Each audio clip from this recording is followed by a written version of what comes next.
नमस्कार, श्रीमती मोहरी देवी तापड़िया कन्या महाविद्यालय जसवंतगढ़ के इस यूट्यूब चैनल पर मैं प्रवक्ता हनुमान शर्मा आप सभी विद्यार्थियों का हार्दिक स्वागत और अभिनंदन करता हूं। प्यारे विद्यार्थियों, बीए द्वितीय वर्ष की कक्षा में हिंदी साहित्य विषय के अंतर्गत रीतिकालीन काव्य जो आपका प्रथम प्रश्न पत्र है उसमें कवि भूषण जी के पदों की व्याख्या कर रहे हैं। आज प्यारे विद्यार्थियों, कवि भूषण जी के द्वारा रचित छत्रसाल प्रताप है उससे महत्वपूर्ण पदों को लेंगे। इससे विगत वाले वीडियो में हमने शिवा शौर्य शिवाजी महाराज के पराक्रम के वर्णन है वो पढ़ा, और भूषण कवि है वो दोनों ही राजाओं को सराहते हैं, बड़ाई करते हैं। छत्रपति शिवाजी महाराज हो या रिया राव चंपती के पुत्र छत्रसाल महाराज, दोनों ही राजाओं को बड़ा सम्मान वो देते हैं। तो छत्रसाल महाराज जी के बारे में ऐसा कहा जाता है कि वो भूषण कवि से इतने ज़्यादा प्रभावित थे कि स्वयं एक बार भूषण कवि जी को पालकी में बिठाकर स्वयं कंधा दिया था, अर्थात खुद कंधे पर पालकी में बिठा करके कवि को सम्मान दिया था। तो ऐसे कवि राजा छत्रसाल महाराज है वो भूषण कवि उनकी बड़ाई खूब करते हैं। तो उनके पराक्रम का वर्णन है वो देखिए इस पद में, बहुत ही मोस्ट है, ये परीक्षा में आया हुआ है, तो बहुत ही महत्वपूर्ण पद है। पहले इस पद को हम पढ़ देते हैं। ये कि भुज भुज गैस की वे संगनी भुजंगिनी सी खोदी खोदी काती दी है दारू ने दलन के बख्तर पाखरनी बीच धसी जात मीन पेरी पार जात पर वाह जो जलन के किरिया राव चंपती को छत्रसाल महाराज भूषण सकत को बखानियो बलन के पक्षी पर छीने ऐसे परे पर छीने वीर तेरी बर छीने बर छीने हैं खलन के तेरी बर छीने हैं खलन के। बहुत सुंदर पद है प्यारे विद्यार्थियों, और यमक अलंकार का बहुत ही सुंदर उदाहरण है इस पद में भी। देखिए भूषण, कुछ एक उदाहरणों को हम देख लेते हैं। भुज भुजगेश का मतलब हो गया भुजाओं रूपी, भुजाओं रूपी, भुजगेश का मतलब होता है सर्प, भुजाओं रूपी सर्प सांप की वे का अर्थ यहाँ पर बर्छी से है, उनकी तलवार से है, बर्छी से। संगिनी मैंने साथी, भुजंगिनी का मतलब सर्पिणी, नागिन सर्पिणी, सी मैंने समान या तरह, खोदी खोदी मैंने खोद खोद करके, खोद खोद कर, खाती मैंने खा जाती है या नष्ट कर देती है, नाश कर देती है। दी है मैंने देह है या शरीर। दारुण मैंने भयानक, प्यारे विद्यार्थियों दारुण का अर्थ होता है भयानक भयंकर। दलन मैंने शत्रु, शत्रुओं को खोद खोद करके खाती है। देखिए अर्थ हम बाद में देखेंगे। बख्तर, बख्तर मैंने लोहे का जो कवच है, लोहे का कवच बख्तर। पाखरनी मैंने पाखरनी, पाखुरनी, पाखुरनी, या इसको हम कहते हैं लोहे की झूल, लोहे की झूल जो हाथी घोड़ों के आगे हथियार से बचाने के लिए लगाई जाती है। बीच धसी जाती मैंने धस जाती है, धंस जाती है या घुस जाती है। जात मैंने जाती है। मीन मैंने मछली की तरह, मछली की तरह, जैसे मछली। पेरी पार मतलब पानी को पार करके, जात परवाह मैंने प्रवाह को,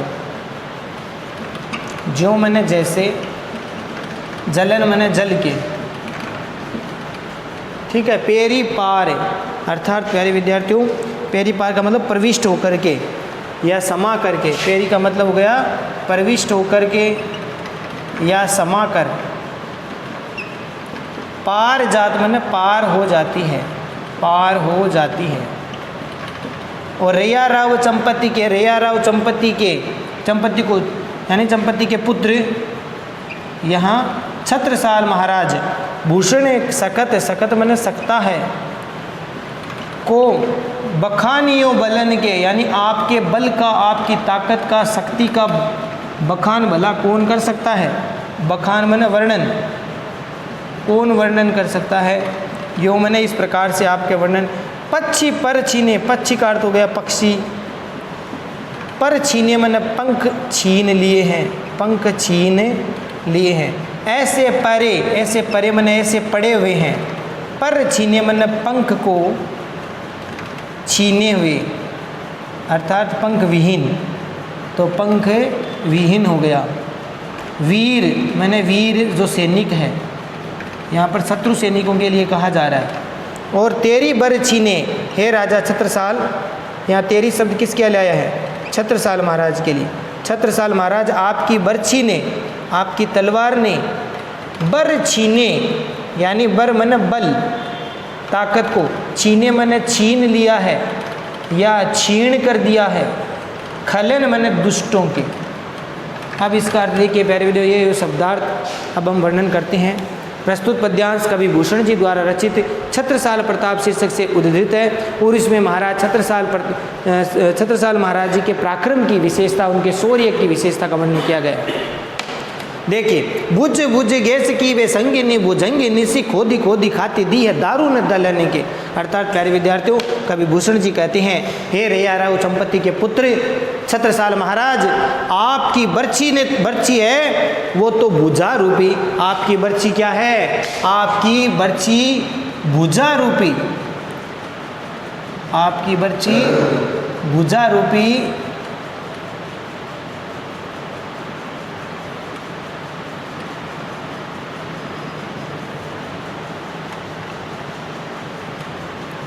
तो आपकी बर्छी क्या है? इस भुजा रूपी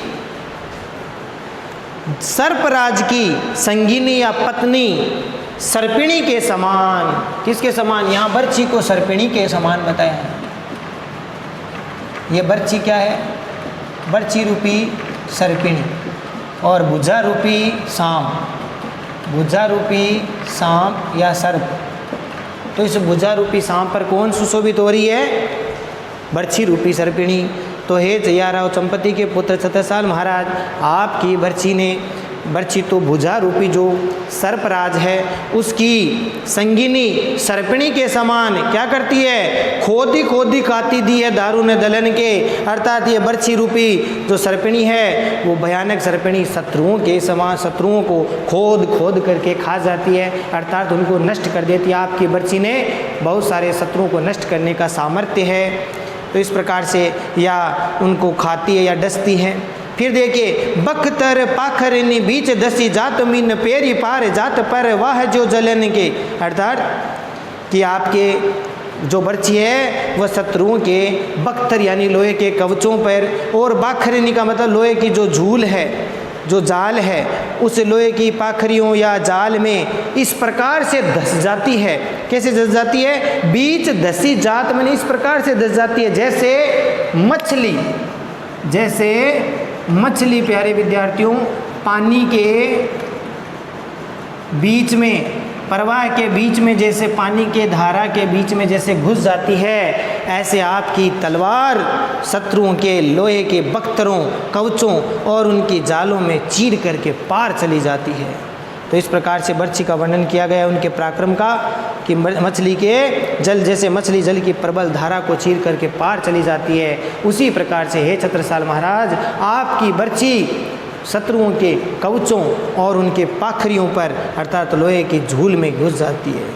और रैयाराव चंपती के कहने का तात्पर्य यह है कि आपकी बर्छी सर्पिणी की तरह तो जहरीली है और आपकी बर्छी मछली की तरह तेज गति से शत्रुओं पर प्रहार करती है और क्षण भर में ही सारे शत्रुओं को नाश कर देती है। रैयाराव चंपती को छत्रसाल महाराज भूषण सकत को बखानियो बलन के। भूषण कवि कहते हैं कि हे रैयाराव चंपती के सुपुत्र छत्रसाल महाराज, आपके प्रताप का, आपके पराक्रम का वर्णन भूषण सकत को मैंने कौन, बखानियो मैंने वर्णन कर सकता है, बलन मैंने ताकत का, आपके बल का, आपकी शक्ति का बला इस संसार में कौन वर्णन कर सकता है। तो इस प्रकार से आपके बल का कोई वर्णन नहीं कर सकता, क्योंकि आपकी बर्छी है वो दुष्टों शत्रुओं को तो क्षण भर में ही छीण कर देती है। पर पक्षी पर छीने ऐसे पर छीने वीर, बहुत सुंदर वर्णन है इस पंक्ति में प्यारे विद्यार्थियों। यमक अलंकार का बहुत ही सुंदर उदाहरण है कि पक्षी पर छीने ऐसे पर छीने वीर, तेरी बर छीने हैं खलन के। बर्छीने शब्द का सुंदर प्रयोग किया। देखिए कि पक्षी मैंने पक्षियों, पर छीने का मतलब पंख कटे हुए या पंख से हीन। तो आपकी बर्छी ने शत्रुओं के दुष्ट जो शत्रु है उनके बल को इस प्रकार से छीण कर दिया है, नाश कर दिया है, जिस प्रकार से उनकी सेनाओं के जो वीर सैनिक है वो युद्ध क्षेत्र में इस प्रकार से, शत्रुओं के जो सैनिक है वो युद्ध क्षेत्र में इस प्रकार से पड़े हैं जैसे कोई पंख कटे हुए पक्षी अशक्त होकर के धरती पर पड़े हुए, उसी प्रकार के उनके सैनिक घायल हो करके आपकी बर्छी के प्रहार से घायल होकर के शत्रु सैनिक जो है वीर जो सैनिक है वो भी मौत के घाट उतार दिए जाते हैं, अर्थात वो पंख विहीन पक्षी की तरह तड़प तड़प करके मर जाते हैं। तो इस प्रकार से तेरी बर्छी ने बर्छी ने खलन, यानी दुष्टों के बल को, तुम्हारी बर्छी ने दुष्टों के बल का छीन लिया है, दुष्टों के बल को छीन लिया। तो इस प्रकार से प्यारे विद्यार्थियों छत्रसाल महाराज की बर्छी है वो शत्रुओं के ऊपर घातक सिद्ध होती है और वह उनका नाश कर देती है। विशेष वाले पॉइंट में आपको लिखना है प्यारे विद्यार्थियों कि इसमें वीरत्व भाव का चित्रण किया गया है, वीरता से ओतप्रोत पद है तो वीरत्व भावों की अभिव्यक्ति इसमें हुई है। और कवि भूषण जी स्वयं वीरता के अवतार थे, वो भी वीर थे कवि भी, इस कारण से उनके प्रत्येक छंद में ज़्यादातर वीर भावों का चित्रण है वो किया गया है। अनुप्रास यमक अलंकारों की बात करें तो अनुप्रास है और यमक अलंकार है, उपमा अलंकार है और साथ ही साथ प्यारे विद्यार्थी उसमें उत्प्रेक्षा अलंकार है, उत्प्रेक्षा अलंकार है, भाषा ब्रज है ही है। और कवित छंद, कवित जो पद है छंद कौन सा है, कवित छंद है और इसकी यति गति पद योजना नाद सौंदर्य बड़ा उचित है। इसी प्रकार से यहाँ भुजा को सर्पराज की तरह बता दिया, बर्छी को सर्पिणी बता दिया। तो इस प्रकार से बर्छी को सर्पिणी, भुजा को सर्प बता करके यहाँ वस्तुत प्रेक्षा अलंकार भी है। तो ये आप ध्यान कर लेना, ठीक से समझ लेना प्यारे विद्यार्थी, और बहुत ही महत्वपूर्ण पद है परीक्षा की दृष्टि से, इसको ठीक प्रकार से तैयार करेंगे। आशा करता हूँ आपको समझ में आ गया होगा। प्यारे विद्यार्थियों आज के लिए बस इतना ही, अगले वीडियो में पुनः उपस्थित होंगे। कवि भूषण जी के छत्रसाल प्रताप शीर्षक से जो आगे के पद है उनके महत्वपूर्ण पदों को लेकर के, तब तक के लिए आप इस पद को ठीक प्रकार से पढ़े समझे अर्थ ग्रहण करें, नोट्स बनाकर याद करें। चैनल को लाइक शेयर और सब्सक्राइब कीजिए। जय भारत जय हिंदी। धन्यवाद विद्यार्थियों।